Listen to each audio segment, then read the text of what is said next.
কম্বলের নিচে। সারপ্রাইজ আছে নাকি কোনো? কি সারপ্রাইজ? কোনো সারপ্রাইজ? সারপ্রাইজ তো আছেই, তোমাকে দেবে কম্বলের নিচে। খুব ট্যাস, আগে পিন্টুরটা চাটতো, এখন আবার এরটা চাটছে। আচ্ছা তোমরা ভিডিওটা তো দেখতে, ও একটা মেয়ে আর যে ভিডিওটা বানাচ্ছে সেও একটা মেয়ে। সে কি করে এই কথাগুলো ইউজ করতে পারে, মানে বাজে বাজে ভাষাগুলো কিভাবে ইউজ করতে পারো? মানে একটা রোস্টার যদি এরকম ভাষা মানে ইউজ করে, যারা ভিডিও বানাচ্ছে তার 3 গুণ ইউজ করতেছে মানে বাজে ভাষা। আর তোমরা তার ভিডিওতে কি কি কমেন্ট করেছে নিজে দেখো। ওর যে রোস্ট করেছে তার লজ্জা শরম নেই, তোমাদেরও কি লজ্জা শরম নেই? তোমরাও তো একটা মেয়ে, তোমরাও কমেন্টে কি সব বাজে বাজে কথা বলেছো। আর তোমরাও তো ওর ভিডিও দেখো, আবার রোস্টারগুলোরও ভিডিও দেখো। কি হচ্ছে তোমাদের এসব?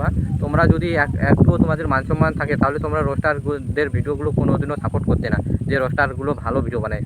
রোস্টারদের মতো জঘন্য ভিডিও কোনো মানে পাবলিক বানায় না, কন্টেন্ট ক্রিয়েটার বানায়।